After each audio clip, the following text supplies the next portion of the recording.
Hey folks, Tony Lockhart here, and just cleaning up some of these bowls. I'm in the last stage of the process with making. So what I'm doing right now is I'm trying to clean off the bottom of the bowl because you can see that there's some glaze that's attached right here. So if I fire that in the kiln, this is gonna stick to the shelf, and then I'm gonna have to break the bowl off of the shelf, and it's just gonna damage both of them. Part of the reason is because, you know, when you fire at such a high level, when it finally cools down, it'll fuse to the shelf. So what I figured I'd do is just have a quick process video to go through the process of like cleaning some of these up.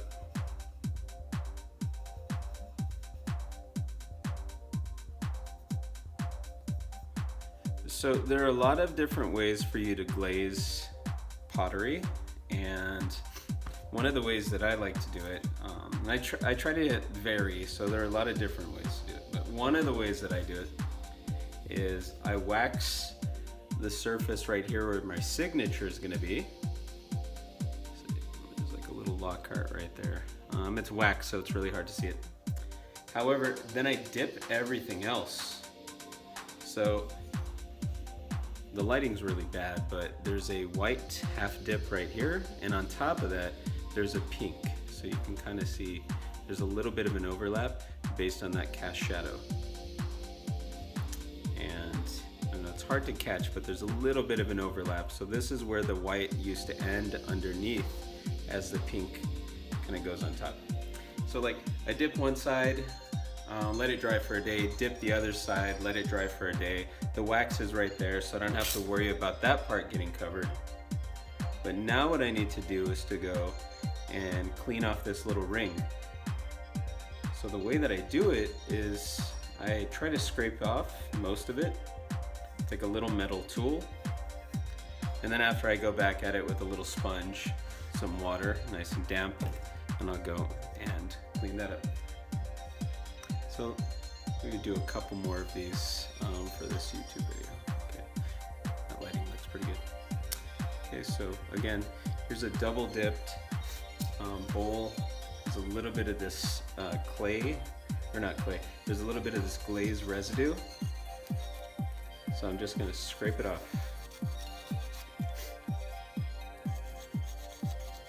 Since I'm recording a video and I want the audio to come out, I'm not wearing a respirator, but I usually wear, you know, like a little mask, because there's a lot of fine particles that are floating in the air when this type of stuff gets disturbed.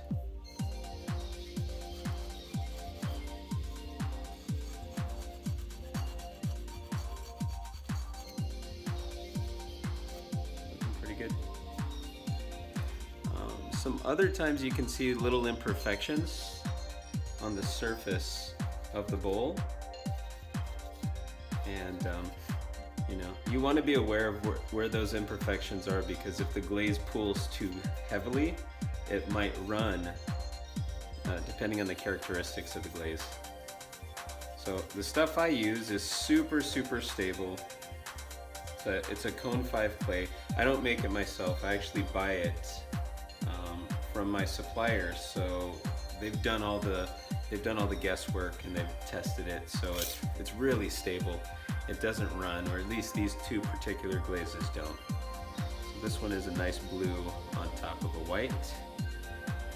So just go back in, clean those up. There are a lot of factors that will go into what causes the glaze to run.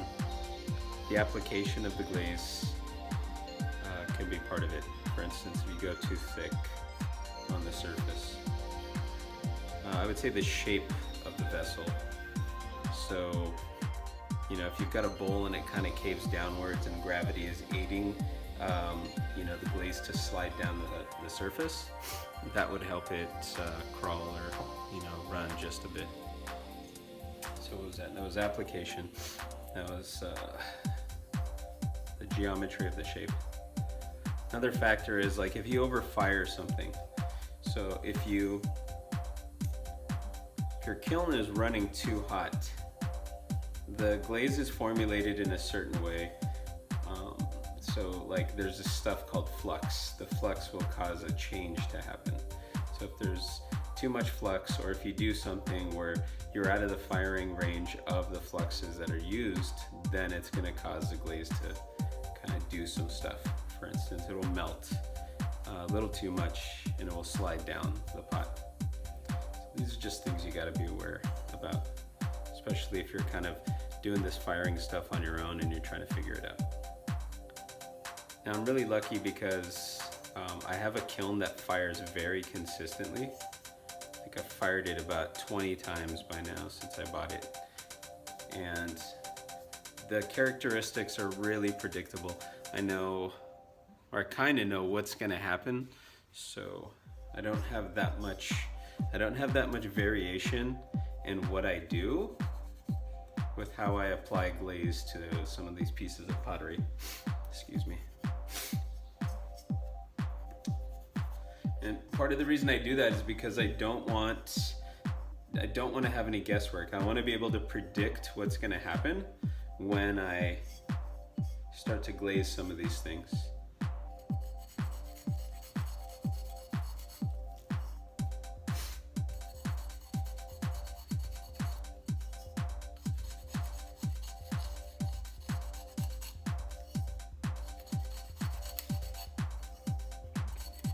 Looking pretty good.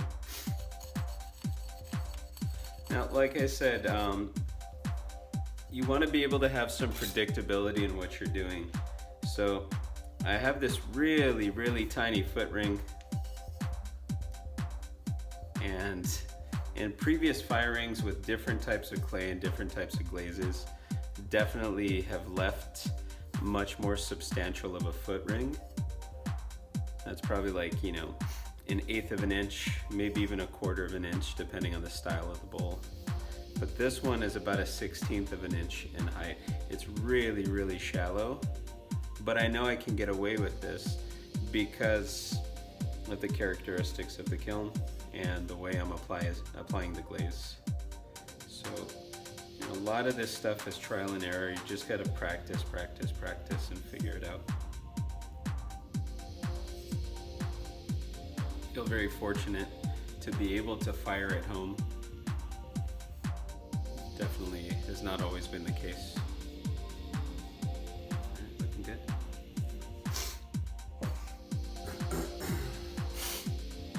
Probably do a couple more, about 7 minutes. We'll probably stop at about 15.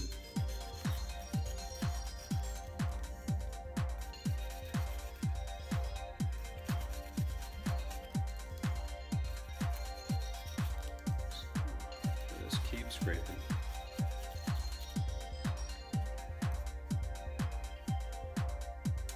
Sometimes there's a little bit of a runoff that kind of goes into the curve of the foot. So when that happens, I'll go and just carve out just a little bit more. And a lot of times you can use the sponge to be able to do this. If you press a lot harder with the sponge, you're going to pick up a lot of that glaze. So it's just something to think about. I find with this type of a sponge, if I just use the tip of it and I press the tip down against the surface, and I use just a tiny section of, I'm just going to wash off the sponge.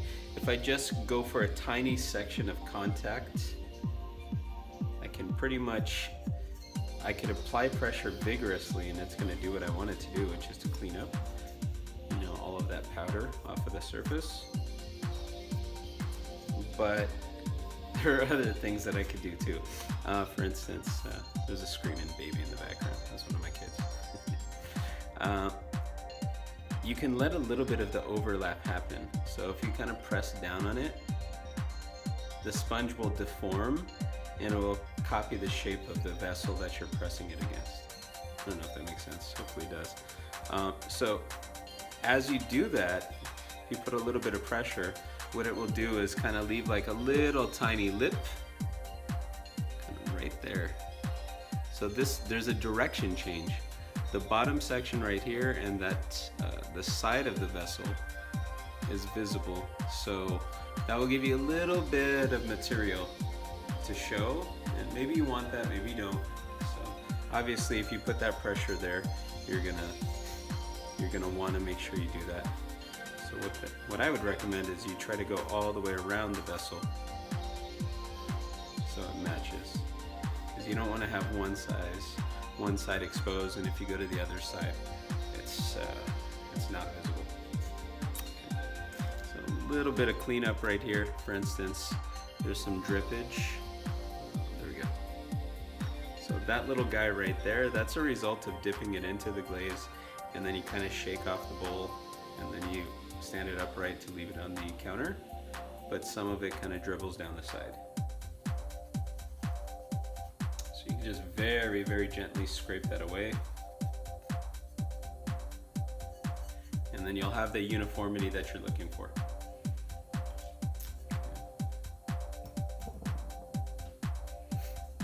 Here's a nice little ramen bowl that I like to make. Nice shape to it. There's a little pouring spout, so what happens is you kind of like, just imagine this as a chopstick. You basically put the chopsticks, 2 of them right there, and you can anchor them in that little slot right there. So like as you're walking, you can rest both of the chopsticks in the bowl. It's really convenient. So something like this, I don't have a foot. I make some ramen bowls with a foot integrated. I really like this simple shape. I also like how this is quite a time saver. It's so easy to be able to just kind of throw all the way flat once you establish the height of the foot of your pot, and then just kind of go and pull the walls upwards. It's really easy to go back later and sand this so it has like a smooth as glass feeling. Sometimes those integrated foots look real pretty. So I just like the time-saving aspect of this. Okay. Sometimes I actually dry this off. This is such a big surface for this ramen bowl, so I don't mind drying it off with a rag. Clean off just a little bit of this. And there's a little bit of overage right there. A lot of times you can kind of flip up the drip, and if you get the rip underneath it, it just pops everything right off. I don't really spend too much time cleaning up the interior part of the bowl unless there's a big problem, because everything's just gonna, gravity's gonna cause it to bleed inwards towards the center of the bowl. So this is one of those angle dip ones, so you got like a nice bluish section right here. We've got the white on the opposite side. Okay, so here's a little lidded jar that I created. Just do a side dip in white, another side dip in the pink color. So when I bisque fire them, I like to fire them together so they fit properly. However, I really like when there's that glassy glaze finish that's all on the inside. So I've got a similar situation with the bowls where you have those 2 feet. So I'm gonna actually fire these separately. So I've got a nice interior and an exterior part. Got a nice handle right there. Got a little bit of imperfections. It looks like I might have some trouble right here. Let's see if the camera can catch it. You can kind of see it's a little, I want to say perfect. It's a little too bumpy and porous, and there are too many holes, for lack of better words. So I'm going to go back and try to fix it. So let's put a little bit more pressure. You can hear the resonance with the sound of the pot.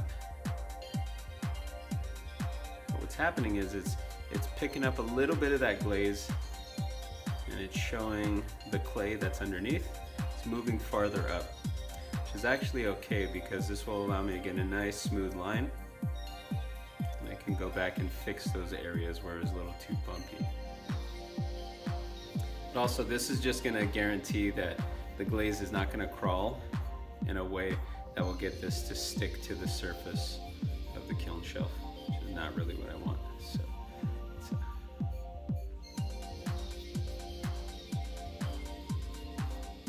So if you're watching this and you're trying to learn pottery on your own, you don't know this, just be aware, like if you mess up, so if, just say I were to go too far and I remove too much of this glaze, I can just go dump this in a bucket of water, could scrub all of this glaze off and then let it dry out for a day or two, and then I could just go back and reapply.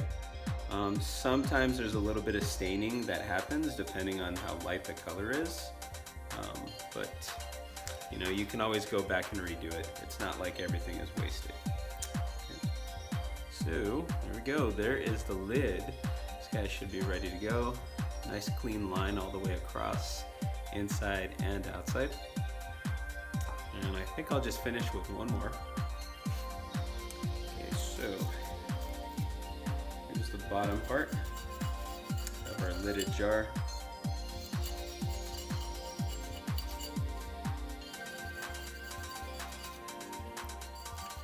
Continue to clean this guy up.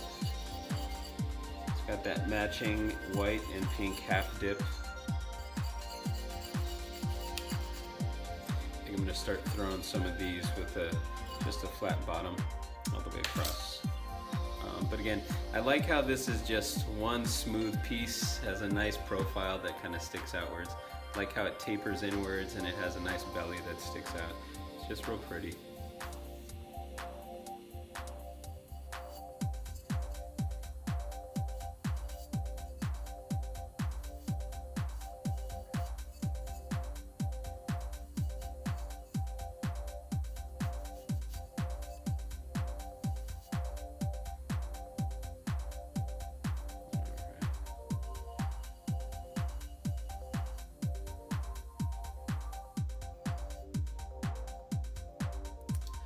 Do one final check to see if there's any leftover or excess glaze. It's kind of drip downwards.